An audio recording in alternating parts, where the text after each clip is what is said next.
Hello students, today we will read SST Part 1 History Chapter 8 Life in Mughal Times। तो मुगल कालीन जनजीवन, हम मुगल कालीन जनजीवन के बारे में पढ़ेंगे। So listen carefully and look at this video. So first of all, in the previous chapter you learn about Mughal rules in India. In this chapter, you will read about the social, economic, cultural and religious changes that occurred during the Mughal period. बच्चों, पिछले पाठों में आपने मुगलों के शासन के बारे में पढ़ा। इस पाठ में हम मुगलों के समय में सामाजिक, आर्थिक, सांस्कृतिक और धार्मिक जीवन में आए बदलाव के बारे में पढ़ेंगे। And India was known the world wide as a rich country during the Mughal period. Mughal काल में भारत पूरी दुनिया में एक संपन्न देश के रूप में प्रसिद्ध था। Its wealth attracted people from several countries. European merchants to came to earn profit through that. They later established their rule over India. Means क्या कि जो इस प्रसिद्धि और इस संपन्नता से आकर्षित होकर विश्व के अनेक देशों के लोग भारत आए और यूरोपीय जो व्यापारी थे उन्होंने भी व्यापार के माध्यम से धन कमाने के लिए भारत आए, जिन्होंने बाद में भारत पर अपना शासन जमा लिया। इस जो चैप्टर में हम ये देखेंगे कि कौन कौन से ऐसे चेंजेस आए, जैसे कि हमने आपको बताया सामाजिक स्थिति कैसी थी, वहाँ की सोशल कंडीशन कैसे था, है ना, और वो कितने भागों में डिवाइड था, एंड यहाँ के विभिन्न त्योहार मेले कैसे थे, और मुगल कालीन में छत्तीसगढ़ में भी कौन सा प्रभाव पड़ा, एंड धार्मिक स्थिति कैसी है, आर्थिक स्थिति कैसी है, ये सब हम इस वीडियो में जानेंगे। आप लोग इस वीडियो को ध्यान से देखिए, लिसन केयरफुली। सबसे पहले हम देखेंगे social condition. The richest and most powerful people during the Mughal period when the emperor, his family, the amirs and the Rajput kings. The emperor was the highest authority in the Mughal court and lead a very luxurious life. Means जो मुगल कालीन भारतीय समाज में बादशाह एवं उनका परिवार राजपूत राजा सबसे धनवान और ताकतवर लोग थे। मुगल दरबार में शासन का सर्वोच्च बादशाह होता था जो अत्यंत वैभवपूर्ण जीवन व्यतीत करता था। मीन्स उस समय क्या था, जो बादशाह थे वो क्या थे, सर्वोच्च पद पर आसीन थे। एंड अब देखेंगे हम द अमीर्स। ये अमीर्स क्या होता है? द अमीर्स और nobles were people holding high positions in court. They were ministers, generals and governors of various province and included Turks, Iranians, Indians, Muslim and Rajput kings. They were granted jagirs of several villages for the work they did. They returned a large part of the revenue collected from the villages and lived lives of luxury in grand palaces. The emirs were Turk, Iranian, Indian, Muslim and Rajput kings. Means क्या था कि जो अमीर राजा के दरबार में जो है, राजा के दरबार में जो ऊंचे पदों पर आसीन लोगों को कहते हैं। अमीर किसे कहते हैं? जो ऊंचे पदों पर आसीन होते थे। मीन्स उनका जो पोस्ट था वो हाई था। ये मंत्री, सेनापति, प्रांतपति जैसे प्रमुख कामों को देखते थे। इनका काम यही था। इनके कामों के बदले कई गांवों की जागीरें भी दी जाती थी। गांवों से प्राप्त जो लगान मीन्स टैक्स का अधिकांश भाग इन्हें मिलता था। वे भव्य महलों मीन्स बहुत बड़े महलों में रहते थे और शान शौकत से जीवन बिताते थे। ये अमीर तुर्क, ईरानी, हिंदुस्तानी, मुसलमान व राजपूत राजा होते थे। इज दिस क्लियर कि अमीर क्या होते हैं, कि अमीर किसे कहते हैं। एंड अब देखेंगे हम उस समय में मध्यम वर्गीय परिवार कैसा था, मिडिल क्लास कैसे, मतलब उनका जीवन कैसे था। The cities had large middle class comparison minor officers, soldiers, merchants, etc. Some merchants were very rich. जो शहरों में एक बड़ा वर्ग मध्यम वर्ग का था, जिसमें छोटे अधिकारी, सैनिक, व्यापारी आदि होते थे। कुछ व्यापारी तो बहुत ही धनवान होते थे। In the villages, the jamidars were very powerful. They assist the government in collecting taxes and kept the emperor informed about the wars, the peasant. They also collected other levies from the peasant in the addition to land taxes. जो गाँव में जो गांव में जमींदार बहुत ताकतवर थे, वे लगान इकट्ठा करने में शासन की मदद करते थे और जरूरत पड़ने पर किसानों की बात शासन तक पहुंचाते थे। वे किसानों से लगान के अतिरिक्त तरह तरह की वसूलियां भी करते थे। इनके बाद कौन सा वर्ग आया? इनके बाद आया एक निम्न वर्ग, मीन्स जो लोएस्ट वर्ग था, है ना। The largest section of the villages population comprise peasant, craftsman, labour, servant etcetera. Means जो इनके बाद कौन है, जैसे सबसे पहले तो समाज में अमीरों की जो स्थिति होती थी, फिर उसके बाद मध्यम वर्गीय, फिर जो है थर्ड नंबर पे क्या था, निम्न वर्ग, है ना। जैसे इसमें किसान, कारीगर, दलित वर्ग, सेवक आते थे। इस वर्ग की संख्या बहुत अधिक थी। ये लोग प्रायः गरीबी में जीवन बिताते थे। समाज में सबसे ज्यादा शोषण इसी वर्ग का होता था। जमींदार तथा जागीरदारों के अत्याचारों का भी इन्हें सामना करना पड़ता था। मीन्स जो जमींदार थे वो लोग क्या करते थे, इन पर अत्याचार करते थे और इनका जो इनकी समस्या थी कि ये लोग क्या करते थे, शोषण के विरुद्ध बोल भी नहीं पाते थे, है ना। अब हम देखते हैं छत्तीसगढ़। छत्तीसगढ़ में भी उस समय जो है मुगलों के समय में कैसा रहा in Chhattisgarh. The Kalachuris ruled Chhattisgarh during this period. इस काल में भी छत्तीसगढ़ में कलचुरियों का शासन था। एंड समाज में ब्राह्मणों को ऊंचा स्थान प्राप्त था क्योंकि ये धार्मिक कार्य एवं शिक्षा प्रदान करने का कार्य करते थे। राजाओं के द्वारा इन्हें गांव के गांव दान दिया जाता था। क्षेत्रीय शासक और योद्धा होते थे। शेष अन्य वर्गों को भी समाज में उचित स्थान प्राप्त था। इस तरह छत्तीसगढ़ में सामाजिक भेदभाव नहीं दिखाई पड़ता था। हिंदू और मुसलमान पुरुषों की पोशाकें आमतौर पर एक जैसी ही होती थी। शहर एवं गांव में लोगों के पहनावा में सामान्यतः अंतर होता था। जैसे पुरुष की पोशाकें क्या थी, आमतौर पर एक जैसी होती थी। जैसे शहर एवं गाँव के पहनावे में अंतर तो था, लेकिन वो लोग क्या पहनते थे, जैसे धोती, पैजामा, कुर्ता, सलवार, साड़ी प्रमुख रूप से भारतीय परिधान थे। मुसलमान सिर पर टोपी पहनते थे। एंड अब हम देखेंगे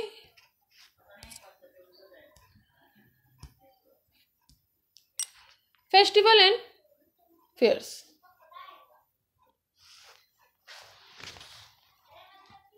सो स्टूडेंट्स, सबसे पहले आप ये बताइए कि वर्तमान समय में हिंदू और मुसलमान स्त्रियों की पोशाकों में क्या अंतर है, क्या बता सकते हैं। सो इस पर आप लोग डिस्कस कीजिए। देन अब हम आपको बताने वाले थे विभिन्न त्योहारों और मेले तथा उत्सव, मीन्स फेस्टिवल एंड फेयर्स कैसे होते थे।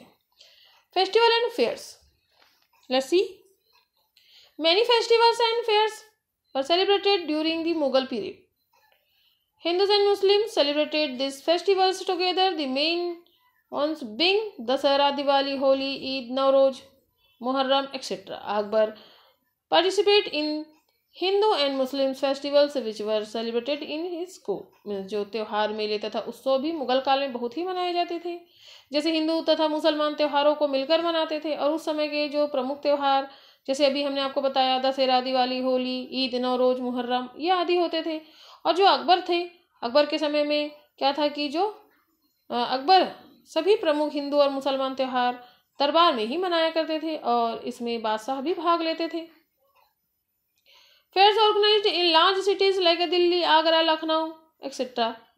मीन्स जो दिल्ली, आगरा, लखनऊ आदि बड़े शहरों में तरह तरह के मेले लगते थे जिनमें बड़ी संख्या में लोग एकत्रित होते थे। प्रतिवर्ष विभिन्न सूफी संतों की मजारों पर उर्सों का आयोजन किया जो है त्योहार से कम नहीं होता था। इन सबके अतिरिक्त बादशाह की वर्षगांठ, शाही परिवार में विवाहोत्सव आदि भी धूमधाम से मनाया जाता था। सो इज दिस क्लियर कि हमने आपको अभी बताया कि वहाँ की सामाजिक सोशल कंडीशन कैसी थी। अमीर जो है समाज कितने भागों में बटा था, जैसे अमीर, मध्यम वर्ग और फिर लो कैटेगरी में। एंड छत्तीसगढ़ में उसका प्रभाव कैसा था और यहाँ के जो मेले, त्योहार और उत्सव के बारे में हमने आपको बताया। एंड देखते हैं अब हम देखते हैं धार्मिक स्थिति, मीन्स रिलीजियस कंडीशन कैसी थी वहाँ पे। Let's see religious condition. The Mughal emperors were followers of Islam, but they respected all religious emperors. Akbar and Jahangir studied other religions to understand them better. उस समय क्या था कि मुगल सम्राट इस्लाम धर्म के अनुयायी थे। वो इस्लाम धर्म को मानते थे, किंतु वे सभी धर्मों का आदर करते थे। बादशाह अकबर और जहांगीर ने दूसरे धर्मों को जानने समझने तथा उसकी अच्छी बातों को सीखने का प्रयास किया। इसके लिए उन्होंने हिंदू साधु, पारसी व जैन मुनि, ईसाई पादरी तथा मुस्लिम मौलवियों को अपने दरबार में आमंत्रित किया। उनसे स्वयं बातचीत की, बल्कि उनकी आपस में बातचीत भी कराई, जिससे कि वे एक दूसरे के धर्म को जाने। उनसे अलग अलग धर्मों के ग्रंथों का फारसी भाषा में अनुवाद करवाया, ताकि सभी लोग सभी धर्मों की अच्छी बातों को समझ सके। यही प्रवृत्ति समाज के आम लोगों में भी फैली और वे भी एक दूसरे के धर्म को जानने समझने लगे। इसी काल में तुलसीदास, कबीरदास, सूरदास, मीराबाई, रहीम, गुरु नानक एवं छत्तीसगढ़ में गोपाल मिश्र जैसे भक्त कवि हुए, जिन्होंने सभी धर्मों का आदर करना सिखाया। मुगल काल में ही छत्तीसगढ़ में कबीर पंथ का आगमन हुआ। छत्तीसगढ़ के गांव में कबीर पंथ का प्रचार हुआ, जिससे यहाँ का जनजीवन प्रभावित हुआ। रायपुर बिलासपुर मार्ग पर रायपुर से 55 किलोमीटर दूर स्थित दामाखेड़ा कबीर पंथियों का प्रमुख तीर्थ स्थल है। इस समय कलचुरियों के शासन काल में छत्तीसगढ़ में देवी पूजा, शक्ति पूजा प्रारंभ हुई, जो पूरे राज्य में फैल गई। ब्राह्मणों का इसमें विशेष योगदान था। वे राजगुरु, ज्योतिषी, तांत्रिक एवं पुरोहित थे। महामाया जैसे रतनपुर के अतिरिक्त बमलेश्वरी देवी, ये तो आप जानते ही होंगे, डोंगरगढ़ में है, और दंतेश्वरी देवी दंतेवाड़ा में है। शक्ति पूजा एवं राजीव लोचन मीन्स जहाँ पर जो है कुंभ का मेला लगता है, राजीव, ये तो आप भी जानते होंगे। दूधाधारी मंदिर रायपुर श्रद्धा केंद्र के रूप में स्थापित हुए। गाँव में माता देवाला का विशिष्ट महत्व रहा। So student, is this clear कि धार्मिक स्थिति उस समय कैसी थी? सो अब हम देखते हैं आर्थिक स्थिति, economic condition. As earlier times, agriculture continued to remain the main economic activity of the people during the Mughal period. However, the peasant began cultivating many new crops in addition to their traditional crops. Before the Mughal times, Indian peasants did not know about vegetables like potatoes, pumpkin, tomatoes, peas, etc. These vegetables were brought from south America bye European merchants. जो उस समय क्या थे कि भारतीय समाज पहले की तरह मुगल काल में भी कृषि प्रधान ही था। उस समय लोग ज़्यादातर कृषि ही करते थे, लेकिन इस समय यहाँ के किसान परंपरागत फसलों के साथ साथ जैसे कुछ नई फसलें भी उपजाने लगे। मुगल काल से पहले तक भारत में, जैसे हमने अभी आपको बताया, पोटैटो मीन्स आलू, कद्दू, टमाटर, मटर आदि सब्जियां नहीं होती थी। ये सब दक्षिण अमेरिका की सब्जियां हैं जो आज हम ज़्यादातर खाते हैं, जैसे आलू और टमाटर, मटर, ये हम ज़्यादा यूज़ करते हैं, जिन्हें भारत में लाने का श्रेय यूरोप के व्यापारियों को जाता है। मीन्स भारत में जो है यहाँ पर कैसे चलन हुआ आलू, टमाटर, मटर का, कि ये यहाँ से यूरोप के व्यापारियों द्वारा भेजा जाता था। ये सभी फसलें भारत में मुगल काल में ही प्रचलित होने लगी थी। किसानों की उपज का एक बड़ा हिस्सा लगान के रूप में चला जाता था। अकबर के समय में किसानों से फसल का 1/3 भाग लगान के रूप में लिया जाता था, लेकिन धीरे धीरे यह मात्रा में बढ़ती गई। इसके अतिरिक्त जमींदारों द्वारा कई तरह की वसूलियां भी की जाती थी। इससे किसानों की आर्थिक स्थिति खराब होती गई। तथापि जिन क्षेत्रों में उत्पादन अच्छा था वहां लोग संपन्न होते गए। So student, is this clear कि उस समय कैसी खेती बाड़ी होती थी और कौन कौन सी सब्जियां उगाई जाती थी और जो व्यापारी हैं वो किस प्रकार का व्यापार करते थे। अब हम देखते हैं कि यहाँ पर जो व्यापार कैसे होता है, ट्रेड।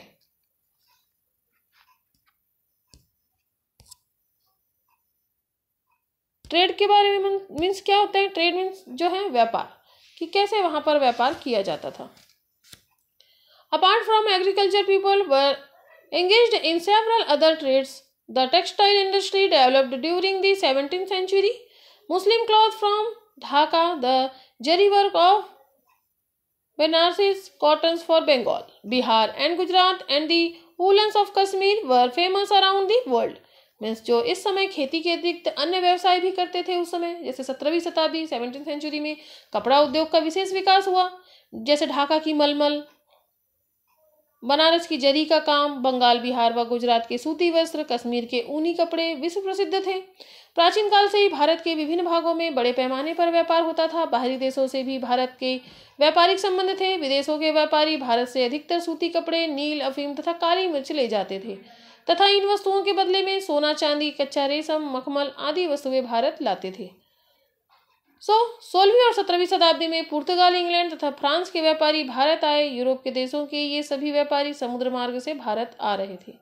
सन 1498 ईस्वी उसमें पुर्तगाल के एक नाविक, जिसका नाम क्या था, वास्को डी गामा, उन्होंने यूरोप से भारत तक के समुद्री रास्ते की खोज की। भारत के व्यापारियों ने यूरोप के इन व्यापारियों का स्वागत किया, क्योंकि इनके आने से भारत का जो यूरोपीय बाजारों से सीधा संपर्क स्थापित हो गया। सो इस दिस क्लियर कि व्यापार कैसा था, और जो 1498 में वास्को डी गामा ने किस रास्ते की खोज की थी।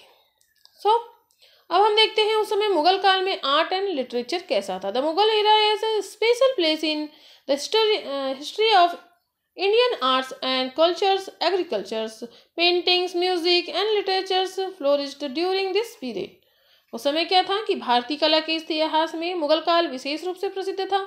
इस काल में वास्तुकला, चित्रकला, संगीत और साहित्य के क्षेत्र में महत्वपूर्ण विकास हुआ। जैसे कि आप लोग यहाँ पर देख सकते हैं, ताजमहल आगरा में है। इसे किसने बनवाया था? इसे शाहजहां ने बनवाया था। जो आप लोग इस बुक में पिक्चर देख रहे हैं, ये ताजमहल का है, जिसे कि शाहजहां ने मुमताज बेगम के लिए बनवाया था। There was outstanding development in the field of architecture. One can see a beautiful blend of traditional Indian forms and Persian and Central Asian architecture in several buildings of this period. Means Mughal काल में भारतीय वास्तुकला जैसे भवन निर्माण कला में अद्वितीय प्रगति हुई। मुगल कालीन वास्तुकला में पारंपरिक भारतीय कला तथा ईरानी व मध्य एशियाई कला का सुदूर मिश्रण दिखाई देता है। इमारतों का अनुपात, भव्यता तथा सुंदरता और इमारतों के चारों ओर उद्यान इस कला की विशेषता है। यहाँ पर आप लोग ये देख सकते हैं, जो कि इस पिक्चर में दिखाए गए हैं। जो ये बुलंद दरवाजा है, बुलंद दरवाजा फतेहपुर सीकरी। ये अद्वितीय कला के नमूने, जैसे ऊंचे चबूतरे पर बनी इमारतों के निर्माण में जैसे लाल एवं सफेद संगमरमर के पत्थर, फूल पत्तों की नक्काशी, इमारतों के पत्थरों में नक्काशीदार जाली, दोहरे गुंबद, अर्ध गुंबद आदि मुगल कालीन इमारतों की विशेषताएं हैं। जो यहाँ का जो मेन क्या है, यहाँ की कलाकारी है। यहाँ आप लोग इसमें देख सकते हैं कि किस किस तरह से मुगल काल में ये सब भव्य निर्माण हुआ है। दिल्ली स्थित मुगल बादशाह हुमायूं का मकबरा फारसी व भारतीय स्थापत्य कला का मिश्रण है। अकबर ने फतेहपुर सीकरी का प्रसिद्ध नगर बसाया। जो फतेहपुर सीकरी में है, ये क्या है, जैसे कि आप लोग इस पिक्चर में देख रहे हैं, आगरा में लाल किला बनवाया। यहाँ पर आप लोग देख सकते हैं रेड फोर्ट, ये दिल्ली का है। उसने फतेहपुर सीकरी में बुलंद दरवाजा, जामा मस्जिद तथा शेख सलीम चिश्ती का मकबरा बनवाया। आवासीय भवनों में 5 मंजिलों वाला स्तंभों पर आधारित खुला हुआ पंचमहल एवं व्यक्तिगत विचार विमर्श के लिए बना जैसे दीवाने खास अत्यधिक प्रसिद्ध है। यहाँ पर जो दीवाने खास है वो बहुत ही प्रसिद्ध है। शाहजहां के काल में वास्तुकला रचना के सफेद संगमरमर का उपयोग किया गया। उसने अपनी पत्नी मुमताज महल की स्मृति में आगरा में विश्व प्रसिद्ध ताजमहल का निर्माण किया। जैसे कि हमने आपको पहले बताया, यह भव्य होने के साथ साथ अत्यंत ही सुंदर है। संगमरमर की दीवारों पर फूल पत्तों की नक्काशी है जो रत्न जड़ित है। ताजमहल के चारों ओर विस्तृत उद्यान है। शाहजहां का शासनकाल सुंदर इमारतों, मयूर सिंहासन तथा कोहिनूर हीरे के लिए भी याद किया जाता है। मुगलों ने जल स्रोतों से युक्त कई सुनियोजित बगीचे भी लगवाए। जहांगीर को बाग लगवाने का बहुत ही शौक था। इसमें कश्मीर का निशांत बाग, पंजाब का तंजौर बाग और लाहौर का शालीमार बाग प्रसिद्ध है। बहते पानी का उपयोग करना मुगल काल की विशेषता मानी जाती है। मुगलों ने जगह जगह सुंदर फव्वारे भी बनवाए हैं। शाहजहां ने दिल्ली में जामा मस्जिद और लाल किला बनवाया। आज भी हम अपने राष्ट्रीय उत्सवों के समारोह इसी किले के परिसर में आयोजित करते हैं। इस किले में दीवाने खास तथा दीवाने आम विशेष रूप से प्रसिद्ध हैं। औरंगजेब के समय औरंगाबाद एवं अन्य स्थानों में भी कुछ निर्माण हुए हैं। गोंडवाना एवं छत्तीसगढ़ में भी मध्यकालीन कला का विकास हुआ एवं समन्वित रूप दिखाई देता है। गढ़ा मंडला एवं रतनपुर इसमें प्रमुख रहे हैं। So student, is this clear कि आप लोगों को भी हमने मुगल कालीन जनजीवन के बारे में बताया कि वहाँ पर आर्थिक कंडीशन कैसी थी, सोशल कंडीशन कैसी थी, और जो है सांस्कृतिक जो है कल्चर कैसे था, है ना, रिलीजियस मतलब धार्मिक कंडीशन कैसी थी, ये भी हमने आपको बताया। और वहाँ पर जो आर्ट एंड लिटरेचर के बारे में हमने आपको बताया कि कौन कौन से जैसे भव्य निर्माण हुए थे और किन्होंने करवाया था। So is this clear? This chapter is a very important. इस चैप्टर को आप लोग एक बार रिवाइज कीजिए। Okay, take care.